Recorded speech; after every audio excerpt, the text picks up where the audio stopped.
السلام علیکم۔ ہاں جی جناب، تو کیسے ہیں آپ لوگ؟ میں امید کرتی ہوں آپ سب خیریت سے ہوں گے اور خوش و خرم ہوں گے۔ میری اللہ سے یہی دعا ہے کہ اللہ آپ کو خوش رکھے اور آپ کی تمام پریشانیوں کو دور کرے۔ میں ہوں ایمان اور میں آپ کی خدمت میں کہانیاں لے کے آتی رہتی ہوں۔ آج بھی اسی غرض سے آپ کی خدمت میں حاضر ہوں۔ کہانی کو آخر تک لازمی سنیے گا۔ چلتے ہیں کہانی کی طرف۔ شاذل مراد ایک پاکستانی رضاعت فرانسیسی بزنس مین ہے۔ وہ اپنے بزنس کے سلسلے میں امریکہ گیا ہوا تھا، جہاں اس نے کسی کمپنی کے ساتھ کوئی تجارتی معاہدہ کرنا تھا۔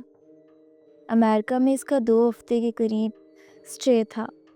ان 2 ہفتوں میں اس سے اپنا کافی سارا کام نمٹانا تھا۔ امریکہ میں مختلف کاروباری شخصیات کا ملاقات کرنی تھی۔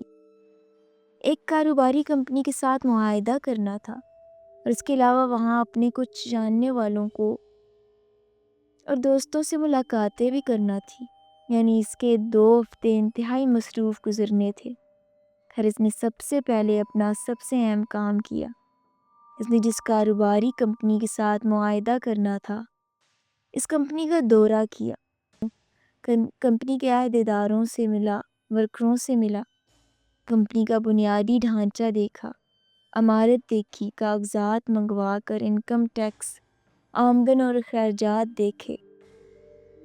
اس کے بعد کمپنی کا ٹیکنیکل عملہ دیکھا۔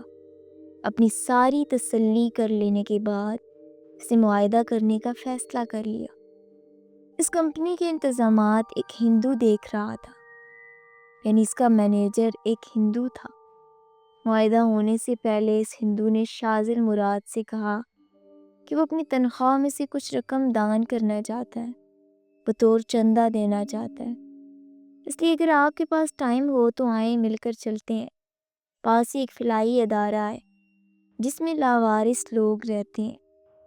اس ادارے میں وزٹ کرتے ہیں، لوگوں سے ملاقات کرتے ہیں، ان کا دکھ درد بانٹتے ہیں، ان کو تسلی دیتے ہیں، اور واپسی پر ادارے کی انتظامیہ کے ہاتھ میں چیک بھی دے آئیں گے۔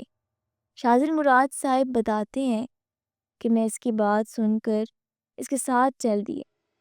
جب ہم متعلقہ ادارے میں پہنچے تو مینیجر صاحب کو دیکھتے ہی دروازے کھول دیے گئے۔ ہماری کسی قسم کی کوئی تلاشی نہیں لی گئی، ہم سے کسی قسم کی کوئی پوچھ پڑتال نہیں کی گئی۔ اس سے یہ ظاہر ہوتا تھا کہ وہ مینیجر پہلے بھی یہاں آتا رہتا تھا۔ میرا یہ پہلا تجربہ تھا۔ میں نے اس سے پہلے کبھی کسی ایسے ادارے کا وزٹ نہیں کیا تھا، نہ کبھی ایسے لوگوں سے ملاقات کی تھی، بلکہ میرے پاس اتنا ٹائم ہی نہیں ہوتا تھا کہ میں ان لوگوں کے لیے ٹائم نکال لوں۔ خیر، ہمیں اندر دفتر میں بٹھایا گیا، ہمارے لیے کافی کا انتظام کیا گیا، ہماری بہت ساری خدمت کی گئی۔ اس کے بعد ہمیں ادارے کا وزٹ کروایا گیا۔ یقین کریں، اس ادارے میں میں نے 5 پاکستانیوں کو دیکھا اور کافی سارے دوسرے ممالک سے تعلق رکھنے والے مسلمانوں کو دیکھا تو مجھے حیرت ہوئی۔ میں سوچ میں پڑ گیا کہ ہمارا معاشرہ کس سمت جا رہا ہے۔ ہمارے والدین، جن میں سے والدہ کے قدموں کے نیچے جنت ہے، والد صاحب جو جنت کا دروازہ ہے، یعنی سب کچھ ہمارے پاس ہے، ہمارے ہاتھ میں ہے، اور ہماری وہ جنتیں لاوارث لوگوں کے فلاحی اداروں میں پڑی ہیں۔ کیا ہم لوگ خود کو مسلمان کہہ سکتے ہیں؟ یہ کیا ہم لوگ خود کو جنت کا وارث یا جنت کا حقدار سمجھ سکتے ہیں؟ کہہ سکتے ہیں؟ میرے ذہن میں ان تمام سوالوں کے جواب نہیں تھے۔ خیر مینیجر صاحب نے جب دورہ شروع کیا تو مختلف لوگوں سے حال احوال پوچھتے ہوئے آگے بڑھتے گئے، لیکن میں ایک پاکستانی کے پاس بیٹھ گیا اور میں نے اس سے پوچھا کہ تم یہاں کیسے پہنچے؟ میری بات سن کر وہ رو پڑا، مجھے گلے لگا لیا۔ اس نے مجھے کہا کہ میں پچھلے 9 سال سے منتظر ہوں کہ کوئی آ کر مجھ سے ملے، کوئی ایسا جو میرے ملک سے آیا ہو، جو میرے رشتہ داروں سے مل کر آیا ہو، لیکن پچھلے 9 سالوں میں کوئی ایسا نہیں آیا۔ وہ شخص مجھے گلے لگا کر ہچکیاں لینے لگا۔ میں نے اس کو تسلی دی، اس سے اس کا اتا پتہ معلوم کیا اور اس سے کہا کہ میں کسی نہ کسی طرح تمہارے رشتہ داروں تک پہنچوں گا، تمہاری بات کرواؤں گا۔ یقین کریں، اس شخص نے مجھے ہاتھ جوڑ کر کہا کہ مجھے کسی طرح پاکستان لے چلو۔ میں نے اس کے ہاتھوں کو چوما، اس کو تسلی دی اور کہا کہ میں تمہاری اتنی مدد کر سکتا ہوں کہ تمہاری بات کروا دوں۔ میں تمہیں پاکستان کسی صورت نہیں لے کر جا سکتا، کہ یہاں سے تمہیں نہ تو میرے حوالے کیا جائے گا، اور نہیں پاکستان میں تمہارے کسی جاننے والے یعنی رشتہ داروں کو میں جانتا ہوں۔ پتہ نہیں وہ کیسا سلوک کریں گے، لیکن میں کوشش کروں گا تمہاری بات کروا دوں گا۔ اس کے بعد میں نے اس سے پوچھا کہ تم اس حال میں کیسے پہنچے، تو اس کا جواب سن کر مجھے حیرت ہوئی۔ کہتا ہے کہ میرے والد اپنے گاؤں کے سب سے بڑے جاگیردار تھے، کے پاس مال و دولت بہت تھا، لیکن وہ جتنا ہم پر لگاتے تھے اس سے کہیں زیادہ وہ علاقے کے غریب غربا پر لگا دیا کرتے تھے۔ اس کام میں میری والدہ ان کا بہت ساتھ دیتی، لیکن جب میری شادی ہو گئی اور میری بیگم میرے گھر میں آ گئی تو میری بیگم کو میرے والد صاحب کی اس بات پر اعتراض ہونے لگا۔ میری بیگم کا کہنا تھا کہ تمہارے والد جو کچھ لوگوں پر خرچ کرتے ہیں تمہارے بچوں کا حق ہے، ہمارے آنے والی نسل کا حق ہے، ان کو اس کام سے منع کرو۔ پہلے تو میں اپنی بیگم کی بات اگنور کرتا رہا، لیکن آہستہ آہستہ اس نے مجھے شیشے میں اتارا اور میں نے اپنے والد سے بات کی۔ میرے والد نے میری بات سن کر مجھے سمجھایا۔ میں اکثر اپنے والد سے شکایت کرتا رہتا تھا، کیونکہ میری بیگم نے اس معاملے کو ٹھنڈا نہیں ہونے دیا، مگر میرے والد صاحب مجھے سمجھا بجھا کر واپس بھیج دیتے۔ دوسری طرف میری بیوی کا دباؤ بڑھتا گیا، یہاں تک کہ میں اور میرے والد صاحب آپس میں الجھ پڑے۔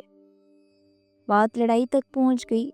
میری بیوی نے مجھے تیش دی، میں نے اپنے والدین کا قتل کر دیا، قتل کر کے ہر چیز اپنے ہاتھ میں لے لی۔ اب ہر چیز کا مالک میں تھا۔ میری بیوی نے مجھے قانون سے ڈرایا بجھایا اور مجھے یہاں لے کر آ گئی۔ میں نے وہاں سے اپنا سب کچھ بیچ دیا۔ یہاں آ کر میرے بچوں نے جیسے جیسے اپنی تعلیم مکمل کی، اپنے گھر بار والے ہوتے گئے، انہوں نے اپنا کاروبار بنایا اور مجھے چھوڑ دیا۔ میری بیوی بہت پہلے فوت ہو چکی تھی، اس کی موت بھی انتہائی عبرتناک تھی، لیکن پھر بھی اسے موت تو آ گئی۔ میں موت مانگتا ہوں، مجھے موت بھی نہیں آتی۔ جب میرے بچے اپنے گھر بار والے ہو گئے پھر انہوں نے مجھ سے میرے کاروبار کو بھی چھین لیا۔ وہ کہ میں یہ نہیں کہتا کہ انہوں نے مجھ سے زبردستی کی۔ پہلے میرا ایک بیٹا میرے ساتھ پیار محبت سے رہتا رہا، یہاں تک کہ اس نے میرا سارا کاروبار اپنے نام منتقل کیا۔ یہ سب کچھ کرنے کے بعد اس نے مجھے مارنا پیٹنا شروع کر دیا۔ میں نے 1-2 بار پولیس میں شکایت کی، لیکن قانونی چارہ جوئی کے ڈر سے وہ مجھ سے معافی مانگ لیتا اور میں بھی مجبور تھا میں اسے معاف کر دیتا۔ قانون کے خوف سے وہ مجھے مار پیٹ تو نہیں کر سکتے تھے، لیکن انہوں نے مجھے گھر سے نکال دیا، کیونکہ گھر اب ان کے نام منتقل ہو چکا تھا۔ اپنے بیٹے کی منت سماجت کی اور اسے کہا کہ میں فلاحی اداروں میں رہنا نہیں چاہتا، مجھے یہاں رہنے دو، میں کونے میں پڑا رہوں گا۔ میرے بیٹے کو مجھ پر ترس آ گیا، اس نے مجھے گھر میں رہنے کی اجازت دے دی، لیکن جب میری بہو نے دیکھا کہ مجھے گھر میں رہنے کی اجازت مل گئی ہے تو اس نے ایک دن میرے بیٹے کی غیر موجودگی میں پولیس بلوا لی اور کہا کہ میں نے اس کی عزت پر حملہ کیا ہے۔ اس نے مجھے گرفتار کیا، مجھ پر کیس چل گیا۔ میرے بیٹے نے میرا یقین کرنے کے بجائے اپنی بیوی کا یقین کر لیا۔ یوں میں نے قانونی چارہ جوئی کا سامنا کیا، اور جب ان مسائل سے نکلا تو اس کے بعد میرے پاس رہنے کے لیے اور کوئی ٹھکانہ نہیں تھا۔ پھر میں اس ادارے میں پہنچ گیا۔ میری شدید خواہش ہے کہ میں کسی نہ کسی طرح واپس پاکستان پہنچ جاؤں، کیونکہ میں یہاں نہیں رہ سکتا، کیونکہ میں پاکستان اپنے والدین کو قتل کر کے آیا تھا، لیکن مجھے ایک پل کا بھی سکون نہیں ہے۔ آج میری خواہش ہے کہ مجھے کوئی قتل کر دے، میری کوئی جان لے لے، لیکن مجھے یہاں سے لے جائے، کم از کم میں اپنے والدین کے پاس دفن تو ہو سکوں گا۔ مجھے لگتا ہے کہ میرے والدین نے وہ بہترین کیا جو اپنے ہاتھ سے اللہ تعالیٰ کی راہ میں خرچ کر لیا۔